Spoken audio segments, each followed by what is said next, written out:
Hello, welcome to Kellogg Public Library's virtual story time. My name is Sherry. The story I'm going to share with you today is The Berenstain Bears Trouble at School. Stan and Jan Berenstain.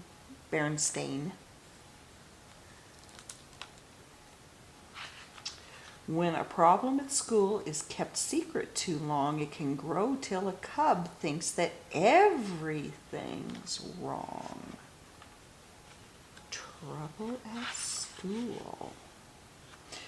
Though brother and sister bear were usually very healthy, they occasionally caught cold, so when brother came home from school one day sneezing and wheezing, Mama Bear knew just what to do.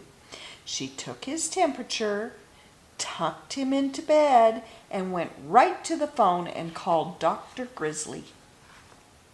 "Sneezing and wheezing and a temperature of 101, said Dr. Grizzly.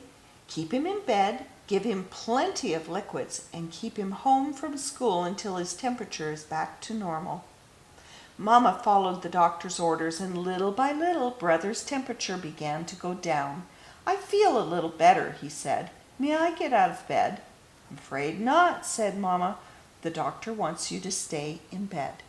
"But there's no reason why your stay shouldn't be as pleasant as possible." "Papa," she called, "would you bring up the portable TV?" The portable had remote control, and pretty soon brother was having a fine time switching from one cartoon show to another. When he tired of TV, he got out his comic books, and when he tired of those, Mama brought him his dinosaur collection. There was no doubt about it, except for his sniffles, Brother Bear was having a pretty good time. So when Sister Bear brought home a folder of schoolwork for him, he hardly looked at it. He was much too busy having fun. But while he was at home having fun, his fellow students at school were hard at work. In the classroom, where Teacher Bob was teaching a new math lesson, they had learned to add, subtract, and multiply. Now they were learning to divide. On the soccer field, where Coach Bruin was getting the team ready for the big game against Beartown, "Cousin Freddie," he called, "take brother's place at forward. He's out sick." "Yes, sir," said Freddie. This was the chance he'd been waiting for. It wasn't until brother was all better and ready to go back to school that he remembered the folder of work. "Oh, well," he thought, "I'll study it on the bus." But that's where he heard about Freddie and the soccer team. He was so upset, he forgot all about studying. When Coach Bruin had extra practice during early gym, brother became even more upset. It wasn't easy watching Freddie take his place on the team. Then, when brother got back to class, Teacher Bob said, "I certainly hope you studied that work folder because we're going to have a quiz." "A quiz?" said brother. "On what?" "On division, of course," said Teacher Bob as he handed out the quiz papers. Brother might have managed even that. He was good with numbers, and he might have worked things out if only he'd been able to concentrate. But all he could think about was Cousin Freddie out there kicking field goals while he sat on the bench. The quiz was a disaster. Not only did brother get every problem wrong, but Teacher Bob wrote on the paper, "Very poor, must be signed by parent." Brother didn't know which was worse, the soccer mess or the quiz disaster.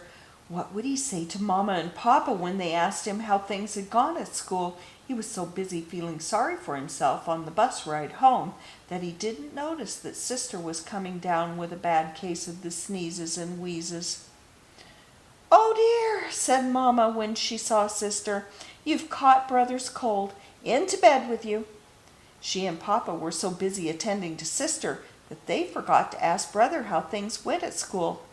And he didn't tell them. And the next morning, when the school bus came, brother didn't get on the bus. He hid in the tall grass until the bus was out of sight. The squirrels and bluebirds were puzzled. Brother was usually happy and cheerful, but not this morning. This morning he looked unhappy and angry too.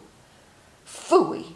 Brother shouted, kicking a stone. But kicking the stone reminded him of soccer, and that just made him angrier, and the bluebirds took off, and the squirrels scattered. "Phooey on soccer!" he shouted, stomping off through the woods. Stomp, stomp, stomp. Grasshoppers hopped, toads stood stock still and pretended they were bumps on a log. "Phooey on school!"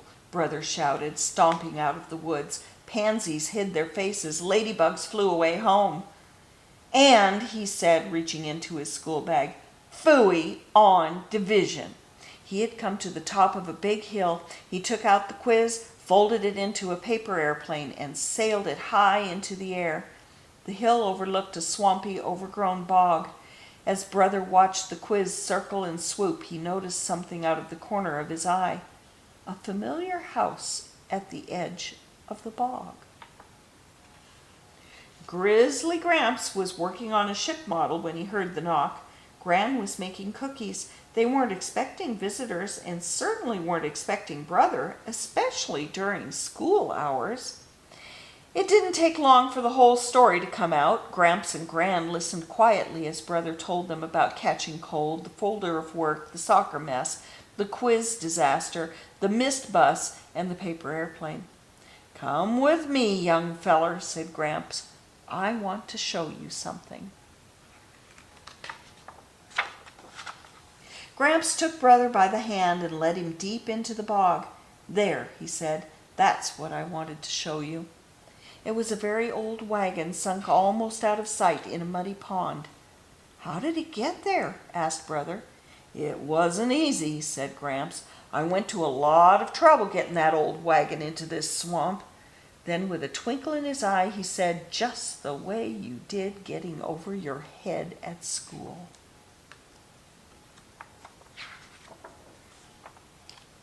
It happened a long time ago when I took a wrong turn, just the way you did when you didn't study that schoolwork that Teacher Bob sent home. Well, instead of admitting my mistake and backing up, I just pushed ahead until I was in so deep that there was no getting out. "And you lost the wagon," said Brother. "Yep," said Gramps, "but I learned a valuable lesson. If you find yourself on the wrong road, don't just keep on going until you're in over your head. Back up and start over on the right road." "How am I going to do that?" asked Brother. "Oh, I think we can manage, but first look over there," Gramps said, pointing. There it was, the paper airplane caught in a berry bush. "What do you think they'll say?" asked Brother later as they bounced along in Gramps' pickup. "We'll find out soon enough," said Gramps, pulling to a stop in front of the big tree house. "And let's not forget Gran's bag of cookies. They're her finest." Mama and Papa weren't exactly pleased when they heard about the big mess Brother had gotten himself into, but they didn't holler and pound the table either, not even Papa. He looked like he might be going to when he saw the paper he had to sign. Gramps had tried to flatten it out, but it was still pretty wrinkled. "What happened to this?" he asked. "Oh," said Gramps, "it just sort of got folded a bit." That's when he brought out Gran's cookies. There were 10 of them. "Let's see now," he said. "There are 5 of us counting Sister. So how many cookies do we each get?" 2, of course," said Brother, dividing them up. "Don't look now, young feller," said Gramps with a wink, "but you just divided 10 by 5. "Is that all there is to dividing?" said Brother. "That's all," said Gramps. "Come along," said Mama in a no-nonsense voice. "Where are we going?" asked Brother. "To school," Mama said as they got in the car. "But it's so late," protested Brother. "It's never too late to correct a mistake," Mama said, and off they went. Brother got to class just in time for a retest. The class hadn't done very well on the division quiz, so Teacher Bob was giving them a second chance. Brother really concentrated and did much better.